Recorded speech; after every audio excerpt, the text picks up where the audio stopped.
আমার 5 দিনের নেপাল ভ্রমণের সবচাইতে প্রিয় মুহূর্তটি আপনাদের সাথে শেয়ার করছি। কাঠমান্ডু থেকে পোখারায় যাওয়ার পথের রাস্তাগুলো দেখতে পাচ্ছেন।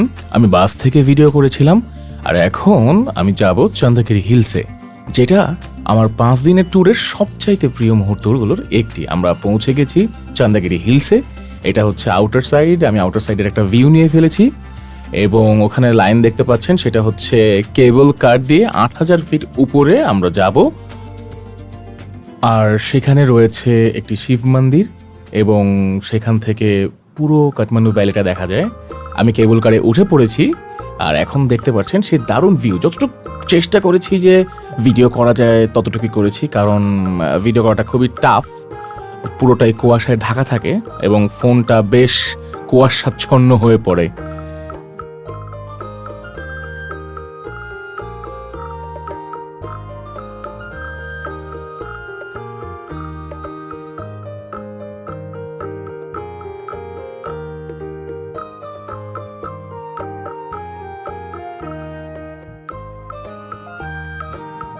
প্রথম দিকটায় একটু ভয় ভয় লাগলেও প্রকৃতির ভালোবাসায় সেই ভয়গুলো আমি জয় করে ফেলি।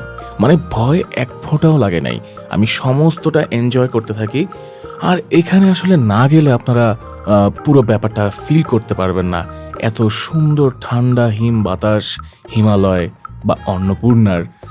আর ওদিকে দেখা যাচ্ছে আমাদের যারা ক্যাবল কার নিয়ে আসছিলেন সেই ক্যাবল কারগুলো ফেরত আসছে। এখানে আমাকে একটু দেখালাম। এই যে আস্তে আস্তে যত উপরে উঠছি ততই কুয়াশা বাড়ছে। অদ্ভুত সুন্দর লাগছিল, অদ্ভুত সুন্দর অনুভূতি। আসলে ভাষা নেই অনুভূতিটা আপনাদের সাথে প্রকাশ করার, তবুও যতটুকু সম্ভব হয়েছে আমার মুঠোফোনে ভিডিও করার ততটুকু আমি আপনাদের সাথে শেয়ার করলাম। আমরা নেমে গেছি ক্যাবল কার থেকে। এটা হচ্ছে আউটার সাইড ক্যাবল কারের। এবার আমি হাঁটা শুরু করলাম। ওটার পাশে যে হাঁটার রাস্তাটুকু আছে সেখানে পাশে বেঞ্চি আছে, অনেকে এসে রেস্ট নিচ্ছেন। আর এখন আমি যাব শিব মন্দিরটা দেখতে। এটা একটু উপরের দিকে, এখান থেকে বেশ কিছু দূর হাঁটলে আরো উপরে ওই মন্দিরটা দেখা যায় এবং অদ্ভুত সুন্দর চারপাশ।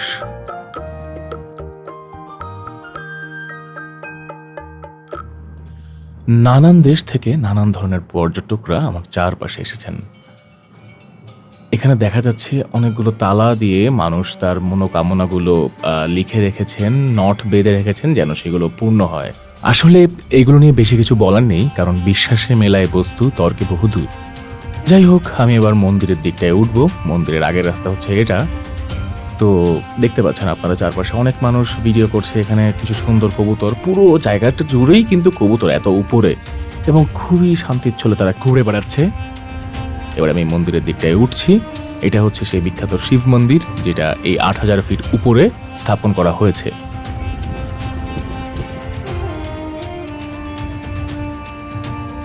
আমি খালি পায়ে উঠেছি, অবশ্যই খালি পায়ে উঠতে হবে।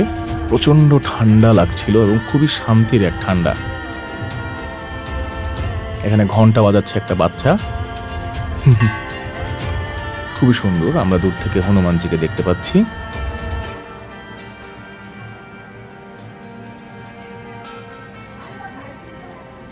কেউ এসেছেন টিকটক করতে, কেউ ভিডিও করতে, কেউ মাফ চাইতে, কেউ প্রে করতে। যে যেমন উদ্দেশ্যে আসুক, সবার উদ্দেশ্য সফল হোক, সবাই ভালো থাকুক, এটাই কামনা করব আমি সব সময়। এখানে একটি গরু, আমি জানি না ওটা কি কারণে আছেন। ওদিকে আমরা গণেশকে দেখতে পাচ্ছি। আমি কাছে গেলাম। কবুতরগুলো না কি অদ্ভুতভাবে শান্তির মতন দৌড়ে বেড়াচ্ছে, এদিক ওদিক ছুটে বেড়াচ্ছে। কেউ ওদেরকে ডিস্টার্ব করছে না। পুরো জায়গাটা অনেক শান্তির। এখানে কিছু আগরবাতি জ্বালানো আছে। এটা হচ্ছে মন্দিরের মেইন দিকটা। উনি পুরোহিত দেখা যাচ্ছেন তাকে।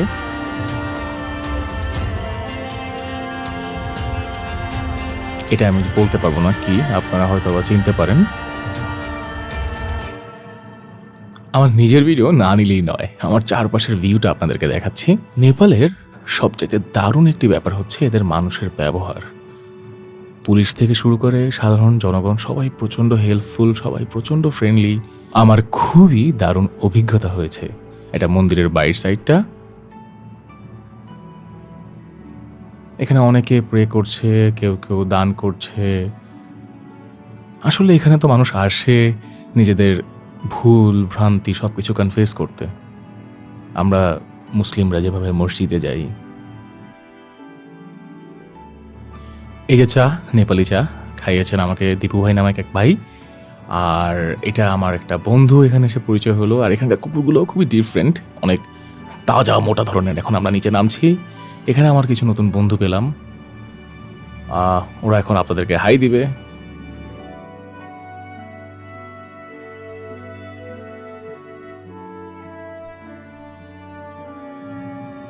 তবে বলে রাখি, নামার সময় ইনার এয়ারে আমি অনেক প্রেশার ফিল করছিলাম, কান তপ ধরার মতন ব্যাপারটা।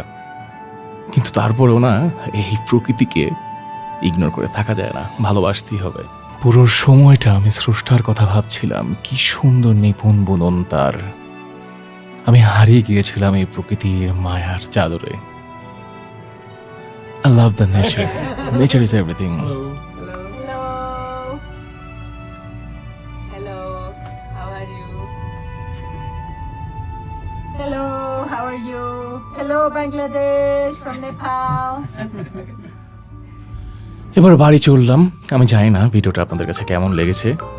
আমি আমার সাধ্য মতন চেষ্টা করেছি আমার পুরো অনুভূতিটার একটু অংশ আপনাদের সাথে শেয়ার করতে। আসলে আমার জন্য আপনারাই তো অনেক কিছু, because you are the audience, you guys are the king. Anyway, এখন বিদায় নিচ্ছি, বাড়ি ফেরার পালা। Tata, good bye. এখান থেকে আমরা পরে বুখারায় যাব। আর পরবর্তীতে দেখি আর কিছু ব্লগ বানানো যায় কিনা, যদিও ভিডিও করে রেখেছি। See you again, take care.